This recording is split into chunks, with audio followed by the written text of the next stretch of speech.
ഇന്ന് നമുക്ക് നല്ലൊരു അടിപൊളി മട്ടൻ ബിരിയാണി എങ്ങനെ ഉണ്ടാക്കുന്നത് കണ്ടു നോക്കിയാലോ. ഇതൊരു വിശേഷ ദിവസങ്ങളിലോ അല്ലെങ്കിൽ പെരുന്നാൾക്കോ പാർട്ടികളിനോ ഒക്കെ ഉണ്ടാക്കാൻ പറ്റിയ നല്ലൊരു കിടിലൻ ബിരിയാണിയാണ്.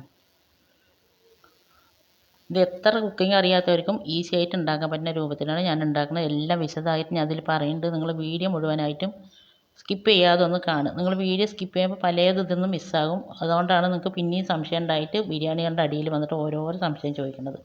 ബിരിയാണി എന്നല്ല കേട്ടോ, ഏത് വീഡിയോൻ്റെ അടിയിലും വന്നിട്ട് സംശയം ചോദിക്കുന്നത് നിങ്ങൾ വീഡിയോ സ്കിപ്പ് ചെയ്യണതുകൊണ്ടാണ്. അപ്പോൾ നിങ്ങൾ വീഡിയോ സ്കിപ്പ് ചെയ്യാതെ മുഴുവനായിട്ടൊന്ന് കാണുക. കണ്ടു കഴിഞ്ഞിട്ട് ഇഷ്ടമായ എല്ലാവരും ഒന്ന് ലൈക്ക് ചെയ്യാനൊന്നും മറന്നു പോയത്. ഇതെങ്ങനെ ഉണ്ടാക്കുന്നത് കണ്ടു നോക്കിയാലോ. Welcome back to our channel. നമ്മുടെ പുതിയൊരു വീഡിയോയിലേക്ക് എൻ്റെ എല്ലാ കൂട്ടുകാർക്കും സ്വാഗതം. ഞാനിതാ 1.5 കിലോ മട്ടൻ എടുത്ത് നല്ലവണ്ണം കഴുകി അതിൻ്റെ വെള്ളം വാരാൻ വേണ്ടി അവിടെ മാറ്റി വെച്ചിട്ടുണ്ട്. ആദ്യം നമ്മൾ മട്ടൻ കഴുകി വെള്ളം വാരാൻ വേണ്ടി മാറ്റി വെക്കുക. അപ്പോഴാണ് അതിൻ്റെ വെള്ളം മുഴുവനും പോയി കിട്ടുള്ളൂ.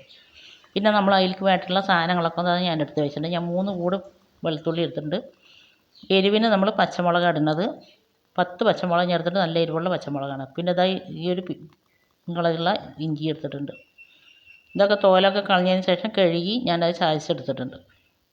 ഒരുപാട് പേസ്റ്റ് പോലെയല്ല, ഒന്ന് ചായച്ചിട്ടാണ് എടുത്തിരിക്കുന്നത്. പിന്നെ ഞാൻ അതിലേക്ക് 9 ഉള്ളി എടുത്തിട്ടുണ്ട്.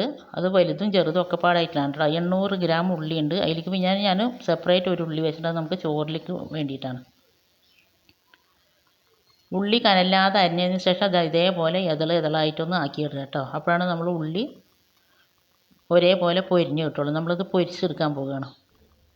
ഉള്ളി പൊരിക്കാൻ വേണ്ടി ഞാനിതാ ഒരു ചട്ടി അടുപ്പിൽ വെച്ചിട്ടുണ്ട്. ചട്ടി നല്ലവണ്ണം ചൂടായതിന് ശേഷം എണ്ണ ഒഴിച്ചതിന് ശേഷം നല്ലവണ്ണം എണ്ണ ചൂടാകണം. ചൂടായി കിടക്കുന്ന എണ്ണയിലേക്ക് നമ്മൾ ഉള്ളി ഇടുക കേട്ടോ. എണ്ണ ചൂടില്ലാതെ ഉള്ളി ഇട്ടാൽ ഉള്ളി പെട്ടെന്ന് എണ്ണ കുടിക്കുള്ളൂ. അപ്പോൾ ഉള്ളി കുഴഞ്ഞു പോകും. പിന്നെ ഞാനിതിലേക്ക് ഒരു 2-3 ടേബിൾ സ്പൂൺ നെയ്യ് ഒഴിച്ച് കൊടുക്കുന്നുണ്ട്. നെയ്യ് ആവശ്യമുള്ളവർ ഒഴിച്ചാൽ മതി. നെയ്യും കൂടി ഒഴിച്ചിട്ട് ഉള്ളി പൊരിക്കുമ്പോൾ നല്ല ടേസ്റ്റാണ് നമ്മൾ പൊരിച്ച ഉള്ളിക്ക്. പിന്നെ ഈ ഉള്ളി പൊരിക്കുന്നതിൻ്റെ ഡീറ്റെയിൽ ആയിട്ടുള്ള വീഡിയോ ഞാൻ ഇതിന് മുമ്പ് പോസ്റ്റ് ചെയ്തിട്ടുണ്ട്. കാണാൻ താല്പര്യമുള്ളവരുണ്ടെങ്കിൽ കണ്ടു നോക്കുക. ഒരുപാട് കൂട്ടുകാർ ഉള്ളി പൊരിക്കുമ്പോൾ കുഴഞ്ഞു പോകണ പറഞ്ഞിട്ട് എന്നെ കംപ്ലൈൻറ്റ് പറയുന്നുട്ടാണ്. ഞാൻ വീഡിയോയിലെല്ലാം പറയുന്നുണ്ട്, എന്നാലും അതിൻ്റെ കുഴഞ്ഞു പോകണം. അപ്പോൾ ഞാനത് സെപ്പറേറ്റ് വീഡിയോ ചെയ്തിട്ടുണ്ട്. അത് കാണാൻ താല്പര്യമുള്ളവരുണ്ടെങ്കിൽ കണ്ടു നോക്കി. അതിൻ്റെ ലിങ്ക് ഞാൻ ഡിസ്ക്രിപ്ഷൻ ബോക്സിൽ കൊടുക്കുക. അതിലെല്ലാതും ഡീറ്റെയിൽ ആയിട്ട് ഞാൻ പറഞ്ഞിട്ട് ഉള്ളി കുഴഞ്ഞു പോകാതിരിക്കാനും ഉള്ളി പെർഫെക്റ്റ് ആയിട്ട് എങ്ങനെയാണ് പൊരിച്ചെടുക്കണം എന്നുള്ളതൊക്കെ പറയുന്നുണ്ട്. അപ്പോൾ ആ വീഡിയോ ഒന്ന് കണ്ടു നോക്കിയിട്ടാ. ഉള്ളി പൊരിച്ചുകൊണ്ട് നമ്മളിതാ കൈ കൊണ്ട് ഇങ്ങനെ വിടർത്തിയിടുക. അപ്പോൾ ഞാനിത് 3 പ്രാവശ്യമായിട്ടാണ് ഞാൻ പൊരിച്ചെടുക്കുന്നത്. മുഴുവൻ ഉള്ളിയും ഞാൻ പൊരിച്ചെടുത്ത് കഴിഞ്ഞിട്ടുണ്ട് കേട്ടോ.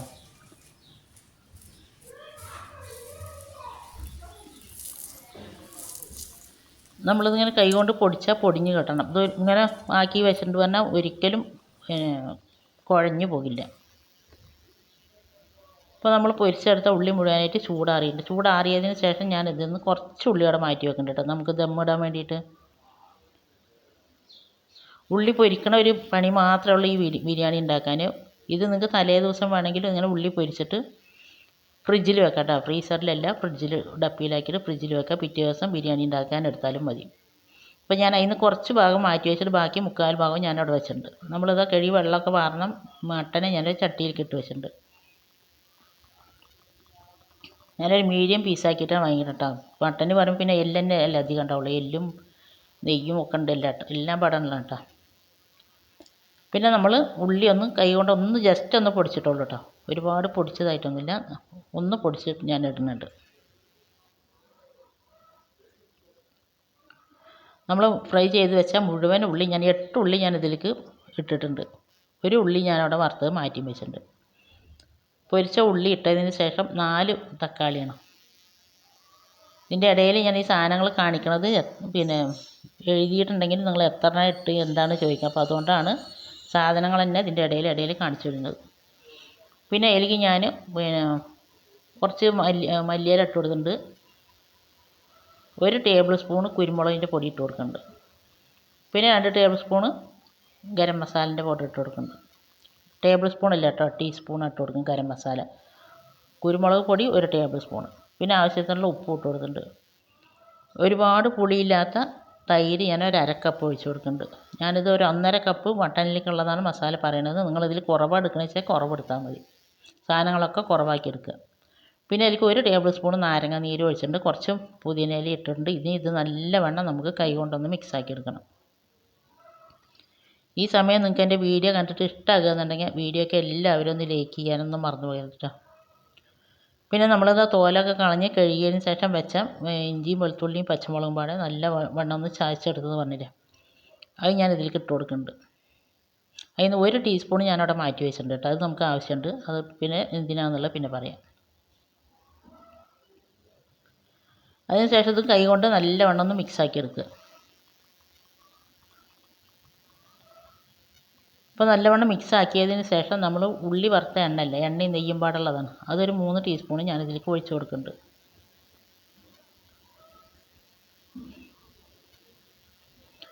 എണ്ണ ഒഴിച്ച് കൊടുത്തതിന് ശേഷം നല്ലവണ്ണം ഒന്ന് മിക്സാക്കി എടുക്കുക. സബ്സ്ക്രൈബ് ചെയ്യാതെ നമ്മുടെ വീഡിയോ കാണുന്ന പുതിയ കൂട്ടുകാരുണ്ടെങ്കിൽ ഒന്ന് സബ്സ്ക്രൈബ് ചെയ്ത് സപ്പോർട്ട് ചെയ്യണം കേട്ടോ. സബ്സ്ക്രൈബ് ചെയ്യുമ്പോൾ കൂടെ കാണുന്ന ബെൽ ബട്ടൺ അമർത്തിയാൽ 3 ഓപ്ഷൻ വരും. അപ്പോൾ അതിൽ ഓൾ അമർത്തി വെച്ചാൽ ഞാൻ എണ്ണ പുതിയ വീഡിയോസിൻ്റെ നോട്ടിഫിക്കേഷൻ നിങ്ങൾക്ക് അപ്പോഴേക്കപ്പോഴേ കിട്ടും. നിങ്ങൾ ബെൽ ബട്ടൺ അമർത്തിയിട്ടില്ലെങ്കിൽ നോട്ടിഫിക്കേഷൻ വരില്ല കേട്ടോ. അതുകൊണ്ടാണ് ബെൽ ബട്ടൺ അമർത്തി വെക്കാൻ പറയുന്നത്. അതിനുശേഷം നമ്മൾ മസാല തേച്ച മട്ടൻ ഞാൻ കുക്കറിലാണ് വേവിച്ചെടുക്കുന്നത്. മട്ടൻ ആയതുകൊണ്ട് നല്ല വേവുണ്ടാവുമല്ലോ. ഇളമ്പ് മട്ടനൊക്കെയാണെങ്കിൽ പറഞ്ഞാൽ നിങ്ങൾ ചട്ടിയിൽ തന്നെ വേവിച്ചെടുത്താൽ മതി. അപ്പോൾ ഞാൻ കുക്കറിലിട്ട് നമ്മൾ വെള്ളമൊന്നും ഒഴിക്കണില്ല കേട്ടോ. അതിൽ വെള്ളമൊന്നും ഒഴിക്കേണ്ട ആവശ്യമില്ല. എന്നിട്ട് ഒറ്റ വിസിലേ ഞാൻ അടുപ്പിക്കണുള്ളൂ. ഒരു പകുതി വേവാക്കിയിട്ട് എടുക്കുന്നത്, ബാക്കി പകുതി വേവ് നമ്മൾ ചട്ടിയിലിട്ടിട്ടാണ് വേവിക്കുന്നത്. ഇനി ഇതിൽ കുറച്ചുകൂടി സാധനങ്ങളൊക്കെ ചേർത്താനുണ്ട് നമുക്ക്.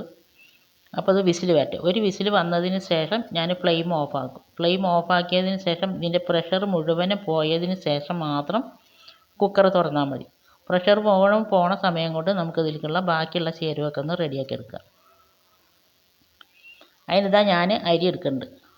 6 കപ്പ് ജീരകശാല അരിയാണ് എടുക്കുന്നത്. കുറേ കൂട്ടുകാർ ചോദിച്ചിട്ടുണ്ടെങ്കിൽ ജീരകശാല അരി പറഞ്ഞാൽ എന്താണ്, ബസ്മതി അരിയാണോ? ഇതേപോലെ ചെറിയ അരി കാണുന്നതാണ് കേട്ടോ ജീരകശാല രസം. ഇതായിട്ട് ചോറ് വെച്ചുകൊണ്ട് നല്ല മണം ഉണ്ടാവും. നല്ലൊരു അരി തന്നെ നല്ല മണം ആയിക്കോട്ടെ. ഞാൻ ഈ കപ്പിനാണ് 6 കപ്പ് അരി എടുത്തിരിക്കുന്നത്. നിങ്ങളുടെ വീട്ടിൽ ഗ്ലാസ് ഉണ്ടാവുമല്ലോ, ആ ഗ്ലാസ്സിനാണെങ്കിലും ഇതേപോലെ 6 കപ്പ്. ഇതിൻ്റെ ഇപ്പോൾ 250 ml കപ്പിനാണ് ഞാൻ എടുത്തിരിക്കുന്നത്. അത് 2-3-4 പ്രാവശ്യം ഞാൻ നല്ലവണ്ണം കഴുകിയിട്ടുണ്ട്. കഴുകിയതിന് ശേഷം ഇനി ഇതിൽ നമ്മൾ നല്ല വെള്ളം ഒഴിച്ചിട്ട് ഒരു 20 മിനിറ്റ് അവിടെ കുതിരാൻ വേണ്ടി മാറ്റി വെക്കണം. അപ്പോൾ ഞാനതോടെ 20 മിനിറ്റ് നല്ല വെള്ളം ഒഴിച്ചിട്ട് അവിടെ മൂടി വെച്ചിട്ടുണ്ട് കേട്ടോ. അപ്പോഴേക്കും നമ്മുടെ കുക്കറൊക്കെ പ്രഷർ മുഴുവനെ പോയതിന് ശേഷം ഞാൻ തുറന്നിട്ടുണ്ട്. പ്രഷറൊക്കെ മുഴുവനെ പോയിട്ടുണ്ട്.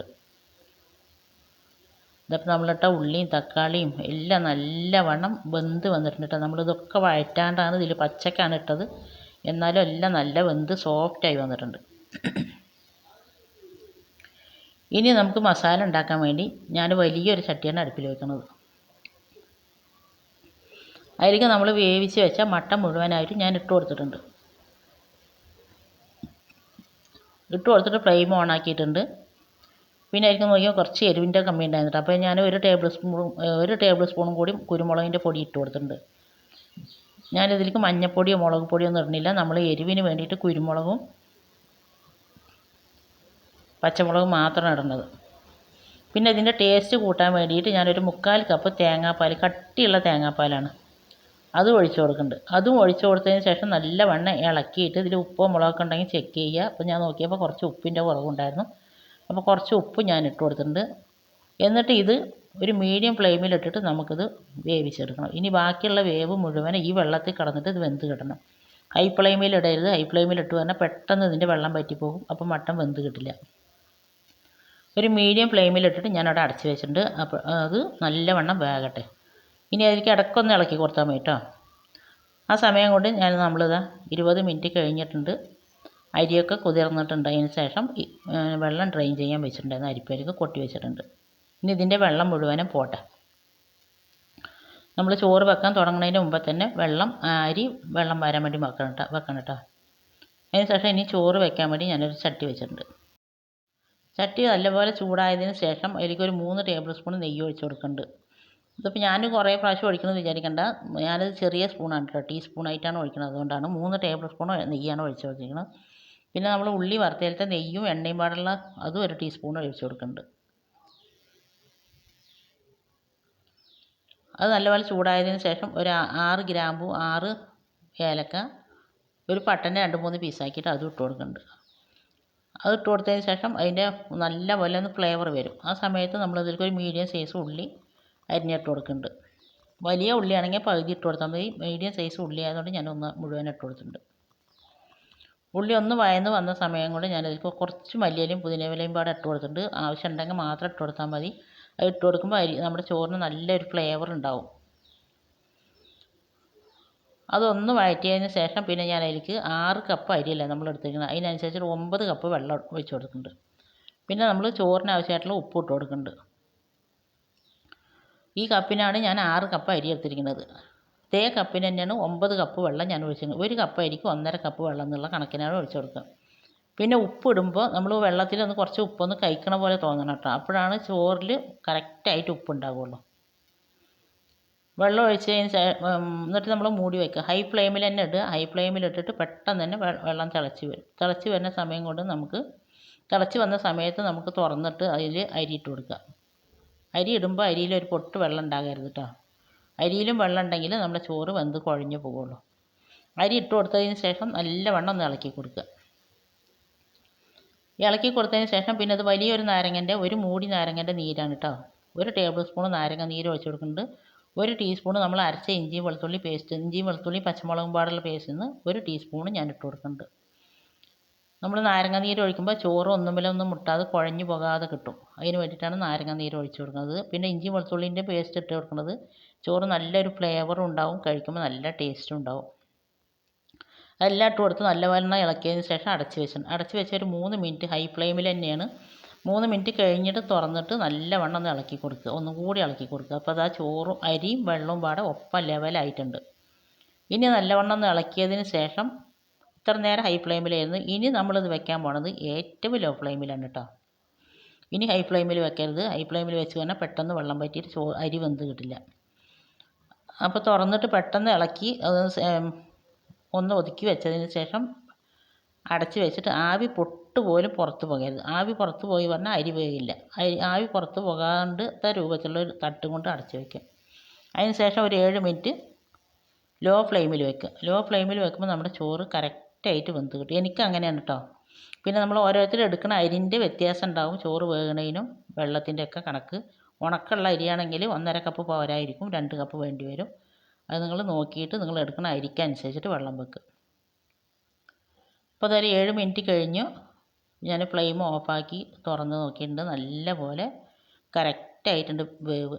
ഇനി നമ്മളിത് ഒന്നായിട്ട് കുത്തി ഇളക്കിയിട്ട് ഇളക്കണമൊന്നുമില്ല. മേൽഭാഗം നമുക്ക് ദമ്മിടാൻ വേണ്ടിയിട്ടാണ്. അപ്പോൾ അതാ ചോറും ആയിട്ടുണ്ട്, മസാല ആയിട്ടുണ്ട് കേട്ടോ. മസാലയിൽ വെള്ളം ഉണ്ടാകാൻ പാടില്ല. മസാലയിൽ വെള്ളം ഉണ്ടെങ്കിൽ നമ്മുടെ ചോറ് വെള്ളം വിട്ട പോലെ ഉണ്ടാവും. മസാലയിലത്തെ വെള്ളം മുഴുവനും വറ്റിയിട്ട് എണ്ണ തെളിഞ്ഞ് വരണം. നമ്മൾ മീഡിയം ഫ്ലെയിമിൽ ഇട്ടിട്ടാണ് വെച്ചിരുന്നത്. അപ്പോൾ ഇതിൻ്റെ വെള്ളം മുഴുവനും വറ്റി മട്ടനൊക്കെ നല്ലവണ്ണം വെന്തിട്ട് എണ്ണ തെളിഞ്ഞ് വന്നിട്ടുണ്ട്. ഒരു പൊട്ട് പോലും അതിൽ വെള്ളമില്ല. പിന്നെ ഈ മസാല വേണം നമുക്ക് ദമ്മിടാൻ വേണ്ടിയിട്ട്. കുറച്ച് കുഴഞ്ഞ പോലെ മസാല ഉണ്ടെങ്കിലാണ് നമ്മുടെ ബിരിയാണീൻ്റെ വിളമ്പുമ്പോൾ എല്ലാ ഭാഗത്തും മസാല കിട്ടുള്ളൂ. ഇനിയിപ്പോൾ ഞാൻ ഫ്ലെയിം ഓഫാക്കിയിട്ടുണ്ട്. ഇനി നമുക്ക് ദമ്മിടാം. ദമ്മിടാൻ വേണ്ടി ഞാൻ ചട്ടിൻ്റെ മേൽഭാഗത്തുള്ള ചോറാണ് കേട്ടോ മട്ടൻ്റെ നേരെ മുകളിൽ ഇട്ട് കൊടുക്കുന്നത്. അടിയിൽ ഭാഗത്തിൽ വരുന്നത് നമ്മുടെ മേൽഭാഗത്ത് ചോറായിരിക്കണം. ചോറ് ദമ്മിടുമ്പോൾ അഥവാ കട്ട ഉണ്ടെങ്കിൽ ഒന്ന് ഉടച്ചു കൊടുക്കുക കട്ടയൊക്കെ കേട്ടോ. അപ്പോൾ ഞാൻ പകുതി ചോറ് ഇട്ടിട്ടുണ്ട്. അതിന് ശേഷം ഞാൻ എനിക്ക് കുറച്ച് ഗരം മസാലേൻ്റെ പൗഡർ ഇട്ട് കൊടുക്കുന്നത്. അപ്പോൾ നമ്മൾ വറുത്ത് വെച്ച ഉള്ളി, അണ്ടിപ്പരിപ്പ്, മുന്തിരി കണ്ടോ. ഞാൻ ആദ്യം വറുത്ത് വെച്ച ഉള്ളിയാണ്, എന്നാലും ക്രിസ്പി ആയിട്ട് തന്നെ ഉണ്ട് ലാസ്റ്റ് വരെ. ഇതിന് ചെയ്യണ ട്രിക്കൊക്കെ ഞാൻ ആ വീഡിയോയിൽ മുഴുവനായിട്ടും പറഞ്ഞിട്ടുണ്ട്. നിങ്ങൾ വീഡിയോ കണ്ടു നോക്കിയിട്ട് അത് ഡിസ്ക്രിപ്ഷൻ ബോക്സിൽ ഞാൻ അതിൻ്റെ ലിങ്ക് ഞാൻ കൊടുക്കാം. കമൻറ്റിൽ ചിലപ്പോൾ പിൻ ചെയ്ത് വെക്കാം. പിന്നെ നമ്മളതിൽ മല്ലിയില പുതിനയില ഒക്കെ ഇടുന്നുണ്ട്. മല്ലിയിലയും പുതിനയിലൊക്കെ വേണമെങ്കിൽ ഒന്ന് മുറിച്ചിട്ട് പൊടിയായിട്ട് ഇട്ട് കൊടുക്കാം കേട്ടോ. അതൊക്കെ ഇടുമ്പോഴാണ് നമ്മുടെ ബിരിയാണിക്ക് നല്ലൊരു ഫ്ലേവർ കിട്ടുക. ആവശ്യമുള്ളവർക്ക് ഇടുക, ആവശ്യമില്ലാത്തവർക്ക് സ്കിപ്പ് ചെയ്യുക. കുറച്ചെങ്കിലും ഇടുക, അപ്പോഴാണ് ബിരിയാണി കറക്റ്റായിട്ടുണ്ടാവുള്ളൂ. പിന്നെ ബാക്കിയുള്ള ചോറ് ഞാൻ മുഴുവനായിട്ടും അതിൻ്റെ മേലെ ഇട്ട് കൊടുത്തിട്ടുണ്ട്. എന്നിട്ട് നമ്മൾ ആദ്യം ചെയ്ത പോലെ തന്നെ കുറച്ച് ഗരം മസാലൻ്റെ പൗഡർ ഇട്ട് കൊടുത്തിട്ടുണ്ട്. ഉള്ളി വറുത്തതും അണ്ടിപ്പരിപ്പും മുന്തിരി മല്ലിയില പുതിന ഇല ഒക്കെ ഇട്ട് കൊടുക്കുന്നുണ്ട്. പിന്നെ നിങ്ങൾക്ക് വേണമെങ്കിൽ മഞ്ഞൾ പാലിൽ കലക്കിയിട്ട് ഒഴിച്ച് കൊടുക്കുക, ഇല്ലെങ്കിൽ കളർ ഒഴിച്ച് കൊടുക്കുക, എന്ത് വേണമെങ്കിലും ചെയ്യാം കേട്ടോ. ഞാനതൊന്നും ചെയ്യണില്ല. നിങ്ങൾ ഇതേപോലെ ഒന്ന് ഉണ്ടാക്കി നോക്കി. നിങ്ങൾ ഉണ്ടാക്കി നോക്കുന്നുണ്ടെങ്കിൽ ഇതിൻ്റെ ഫീഡ്ബാക്ക് എന്തായാലും താഴെ കമൻറ്റ് ബോക്സിൽ അറിയിപ്പിക്കാനൊന്നും മറന്നു പോകരുത് കേട്ടോ. നിങ്ങൾ ഉണ്ടാക്കി നോക്കിയതിന് ശേഷമുള്ള ഫീഡ്ബാക്ക് കാണുമ്പോഴാണ് ഇത് ആൾക്കാർക്ക് ഇനിയും ഉണ്ടാക്കി നോക്കാമെന്നുള്ളൊരു തോന്നലുണ്ടാവുള്ളൂ. അപ്പോൾ അതുകൊണ്ട് നിങ്ങൾ ഉണ്ടാക്കി നോക്കിയതിന് ശേഷം ഫീഡ്ബാക്ക് അറിയിപ്പിക്കുക. പിന്നെ എല്ലാം ഇട്ടതിന് ശേഷം ഞാൻ ഇതിലേക്ക് ഒരു 2-3 ടേബിൾ സ്പൂൺ നെയ്യ് ഞാനിതിൻ്റെ മേലെ ഒഴിച്ചിട്ടുണ്ട്. നമ്മൾ മസാലയിൽ പിന്നെ നെയ്യ് ഒഴിച്ചിട്ടുണ്ടായിരുന്നു കേട്ടോ. ആ ഭാഗം വിട്ടുപോയതാണ്, അതിൽ പെട്ടിട്ടില്ല. നമ്മൾ മസാല എല്ലാം റെഡി ആയതിന് ശേഷം കുറച്ച് നെയ്യ് ഒഴിച്ചിട്ടുണ്ടായിരുന്നു. 2 ടേബിൾ സ്പൂൺ നെയ്യ് ഞാൻ ഒഴിച്ചിട്ടുണ്ടായിരുന്നു. അപ്പോഴാണ് നമ്മുടെ മസാലയ്ക്ക് നല്ലൊരു ഫ്ലേവർ ഉണ്ടാകുക, ബിരിയാണിക്ക് ആയതുകൊണ്ട് കേട്ടോ. അതിന് ശേഷം ഞാൻ ഇതാ എല്ലാം ഇട്ടതിന് ശേഷം നമ്മൾ പെട്ടെന്ന് ആവി വരാൻ വേണ്ടിയിട്ട് ചോറിൻ്റെ അവിടെ ഇവിടെയൊക്കെ ആയിട്ട് ഓരോരോ ഹോൾ ഇട്ട് കൊടുക്കുക. ഹോൾ ഇട്ട് കൊടുത്തതിന് ശേഷം തീരെ ആവി പോകാത്തൊരു തട്ടും കൊണ്ട് മൂടി വെക്കുക. ഇല്ലെങ്കിൽ നിങ്ങൾക്ക് ഫോയിൽ പേപ്പർ ഉണ്ടെങ്കിൽ അതുകൊണ്ട് മൂടിയാലും മതി. ഇല്ലെങ്കിൽ അതിൻ്റെ 4 പുറം മൈദ വെച്ചിട്ടും ചെയ്യാം കേട്ടോ. ഇതിപ്പോൾ എനിക്ക് ആവിയൊന്നും പുറത്ത് പോയില്ല, അപ്പോൾ ഞാൻ ആ പാത്രം കൊണ്ട് മൂടിയിട്ടുണ്ട്. മൂടിയതിന് ശേഷം ഏറ്റവും ലോ ഫ്ലെയിമിൽ ഒരു 15 മിനിറ്റ് ദമ്മാക്കാൻ വേണ്ടി ഞാൻ അവിടെ വെച്ചിട്ടുണ്ട്. നിങ്ങൾക്ക് നേരിട്ട് ഇങ്ങനെ വെക്കാൻ പേടിയാണ്, ചട്ടിയിൽ ചോറ് കരിയുന്നുള്ള തോന്നലുണ്ടെങ്കിൽ പഴയ ദോശത്തവ എന്തെങ്കിലും ഉണ്ടാകും, ചൂടാക്കിയിട്ട് അതിൻ്റെ മേലെ വെച്ചാലും മതി കേട്ടോ. ഒരു 15 മിനിറ്റ് കഴിഞ്ഞതിന് ശേഷം ഫ്ലെയിം ഓഫാക്കുക. ഫ്ലെയിം ഓഫാക്കിയതിന് ശേഷം ഒരു അരമണിക്കൂർ അങ്ങനെ തന്നെ വെക്കാൻ സമയമുണ്ടെങ്കിൽ വെക്കുക. അപ്പോഴാണ് നല്ല ടേസ്റ്റ് ഉണ്ടാവും നമ്മുടെ ബിരിയാണി. ഇത് ഇരിക്കും തോറും നല്ല ടേസ്റ്റ് കൂടും കേട്ടോ. നല്ല ടേസ്റ്റ് പറഞ്ഞാൽ ഞാൻ പറയുകയല്ല, വെറുതെ പറയുകയല്ല. നിങ്ങൾ ഉണ്ടാക്കി നോക്കിയതിന് ശേഷം നിങ്ങൾ കമൻ്റ് ഇടും. അപ്പോൾ നിങ്ങൾക്ക് അറിയാം ഇതിൻ്റെ ടേസ്റ്റ് എങ്ങനെയാണെന്ന്. എത്ര അറിയാത്തവർക്കും ഈസി ആയിട്ട് ഉണ്ടാക്കാൻ പറ്റുന്ന രൂപത്തിലാണ് ഞാനിവിടെ നിന്ന് എല്ലാതും വിശദമായിട്ട് പറഞ്ഞിട്ടുള്ളത്. അപ്പോൾ നമ്മളിതാ ചോറിൻ്റെ മസാലയൊക്കെ ഇട്ടിട്ടുണ്ടായിരുന്നു. ഒരു പൊട്ട് പോലും അതിൽ വെള്ളമോ ഒന്നുമില്ല, കറക്റ്റായിട്ട് വന്നിട്ടുണ്ട്. ഇത് തുറക്കുമ്പോണ്ടല്ലോ എൻ്റെ പൊന്നും എന്തോരം മണമെന്ന് അറിയുമോ, നമ്മൾ ലാസ്റ്റ് നെയ്യ് ഒഴിച്ച കാരണമാണ്. ഇത്ര നേരം എൻ്റെ വീഡിയോ കണ്ടിട്ട് എന്നെ സപ്പോർട്ട് ചെയ്തതിൻ്റെ എല്ലാ കൂട്ടുകാരനെ കൊണ്ടും ഒരുപാട് നന്ദി. തുടർന്ന് നിങ്ങളുടെ സപ്പോർട്ട് ഉണ്ടാകണം. നിങ്ങളുടെ സപ്പോർട്ട് ഉണ്ടെങ്കിൽ മാത്രം നമുക്ക് ഈ ഫീൽഡിലൊക്കെ ഇങ്ങനെ നിന്ന് പോകാൻ പറ്റുള്ളൂ. അതുപോലെ നിങ്ങൾ ചോദിച്ച ഒരുപാട് റെസിപ്പീസ് ഞാനിത് പോസ്റ്റ് ചെയ്ത് കഴിഞ്ഞിട്ടുണ്ട്. ഇൻഷാ അല്ലാഹ് ഇനി കുറച്ചും കൂടി റെസിപ്പീസ് ഉണ്ട്. അത് ഞാൻ അടുത്ത് തന്നെ ഓരോന്നോരോന്ന് ഇടാൻ ശ്രമിക്കാം കേട്ടോ.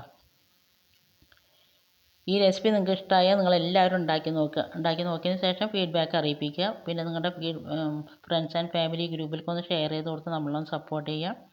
വീഡിയോ ഒക്കെ എല്ലാവരും ലൈക്ക് ചെയ്യാനൊന്നും മറന്നു പോകരുത്. സബ്സ്ക്രൈബ് ചെയ്യാതെ കാണുന്ന പുതിയ കൂട്ടുകാരുണ്ടെങ്കിൽ ഒന്ന് സബ്സ്ക്രൈബും കൂടി ചെയ്ത് സപ്പോർട്ട് ചെയ്യുക. അതുപോലെ തന്നെ നമ്മുടെ ചാനലിൽ ഒരുപാട് റെസിപ്പീസ് ഞാൻ ഇട്ടിട്ടുണ്ട് കേട്ടോ. നാടൻ റെസിപ്പീസും ബിരിയാണി മാത്രമെന്നല്ല, പല റെസിപ്പീസും ഞാൻ ഇട്ടിട്ടുണ്ട്. ടിപ്സുകളൊക്കെ ഇട്ടിട്ടുണ്ട്. കാണാൻ താല്പര്യമുള്ളവരൊക്കെ ഒന്ന് കണ്ടു നോക്കുക. ഇനി അടുത്ത നല്ല വീഡിയോ ആയിട്ട് വരുന്നവരെ അസ്സലാമു അലൈക്കും.